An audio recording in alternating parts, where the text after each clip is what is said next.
말씀대로 믿고 살고 누리는 올데이 큐티 배명 목사입니다. 오늘 큐티 본문은 예레미야 26장 16절에서 24절 말씀입니다.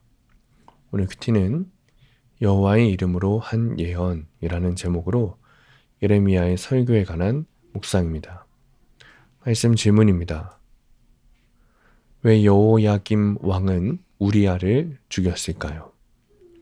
고관들과 백성이 예레미야를 죽일 만한 이유가 없다고 합니다. 그러자 그 지방의 장로 중 몇 사람이 일어납니다. 그리고 과거 예루살렘과 성전이 파괴될 것을 예언한 미가 선지자를 히스기야 왕이 처형하지 않았던 일을 예로 들어 예레미야의 무죄를 변론합니다. 16절입니다. 고관들과 모든 백성이 제사장들과 선지자들에게 이르되 이 사람이 우리 하나님 여호와의 이름으로 우리에게 말하였으니 죽일 만한 이유가 없느니라. 히스기야는 하나님을 두려워하여 회개했고 이에 하나님은 미가가 선포한 재앙을 철회하셨습니다.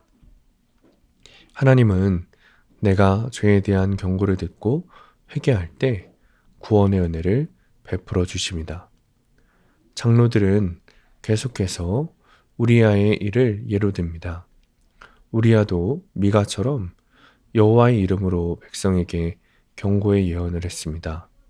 그러나 이를 들은 여호야김 왕은 하나님 말씀을 대적하면서 애굽으로 도망간 우리야를 찾아서 죽입니다.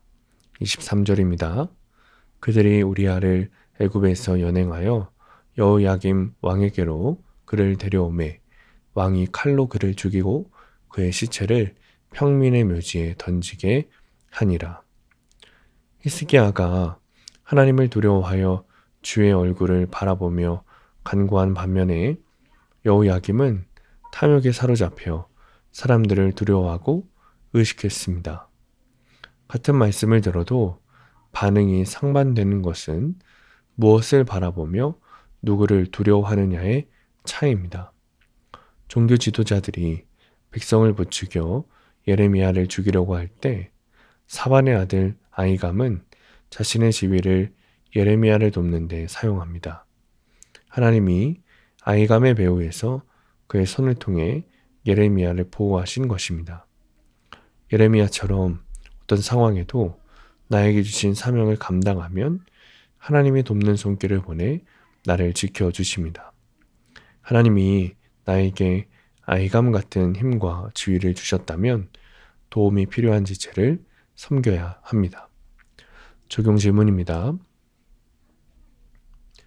내 죄에 대한 지적이나 책망을 받을 때 변명합니까? 아니면 곧바로 인정하고 회개합니까?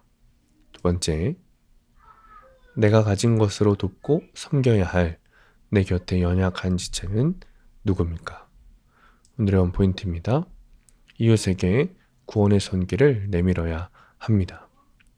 주님은 공동체와 목자를 통해 구원의 손길을 내미십니다.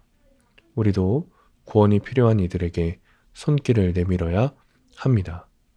나를 살리신 주님처럼 살려내는 적용을 해야 합니다. 오늘도 나의 손을 통해 구원을 이루실 주님을 소망하는 하루가 되시길 축복합니다. 기도하겠습니다. 주님, 저의 잘못을 지적하는 말씀을 들을 때 인정하게 하옵소서. 이제는 들어야 할 어떤 말도 잘 듣게 하옵소서. 그것으로 나를 살리셨다는 것을 믿고 나도 구원의 손길을 내밀게 하여 주옵소서. 그리하여 나를 통해 구원이 이루어지게 하여 주옵소서. 예수님의 이름으로 기도합니다. 아멘. 오늘 큐티 말씀을 적용한 한 성도님의 큐티 묵상 간증입니다.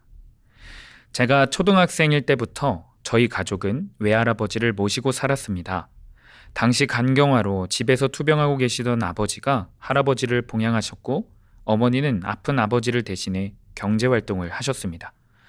그런데 외할아버지는 제가 조금만 소리를 내도 불호령을 내리셨습니다. 그래서 저는 발뒤꿈치를 들고 걸어야 했고 아버지와 대화할 때도 소곤소곤해야 했습니다. 가뜩이나 소심한 성격에 할아버지의 눈치를 보며 더욱 눌려 살았습니다. 시간이 흘러 어른이 된 뒤에도 저는 그때의 습관이 남아 있습니다. 특히 큰 소리가 나면 불안하고 눌린 것이 많아 우울증 치료를 받기도 했습니다. 그러다 저는 말씀대로 믿고 살고 누리는 교회에서 큐티하고 양육훈련을 받으면서 저 자신을 조금씩 알게 되었습니다. 그리고 아버지의 병환과 외할아버지의 엄격한 훈육으로 곤고하게 자랐지만 그로 인해 가난한 마음으로 주님을 찾고 예배하게 된 것에 감사했습니다. 또한 교회 소그룹 모임에서 지체들과 삶을 나누면서 제가 착해서가 아니라 마음이 약하고 인정받으려는 욕심이 있어서 참고 산 것임을 깨달았습니다.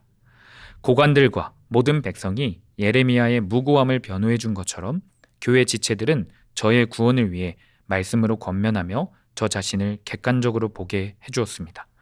그 덕분에 저는 경고의 예언 같은 공동체의 권면에도 낙심하거나 자책하지 않고 모든 감정을 지체들과 나누며 저의 가식과 욕심을 회개할 수 있었습니다. 주님은 그런 저를 교회 소그룹 리더로 세우셔서 연약한 제 삶을 구원의 도구로 사용하고 계십니다. 저의 성품대로라면 상대의 반응에 일희일비하며 어떤 말도 하지 못했을 것입니다. 하지만 주님이 구원에 대한 애통함을 주셔서 지금은 복음을 담대히 전하고 있습니다. 연약한 저를 주의 말씀을 전하는 자로 써주시는 하나님께 감사와 찬양을 올려드립니다. 적용하기. 우울하고 소심해질 때마다 소그룹 SNS 대화방에 기도를 요청하겠습니다. 일주일에 2번 이상 사춘기 아들과 큐티한 내용을 나누겠습니다. 오늘도 말씀대로 믿고 살고 누리는 성도님들 되시기를 축복합니다. 큐티와 신앙생활에 도움을 받기 원하시는 분은 네이버에서 수암감리교회를 검색하시거나 유튜브에서 수암감리교회를 검색하시면 도움받을 수 있습니다. 자세한 문의사항은 지역번호 031-482-8047번으로 문의하시기 바랍니다.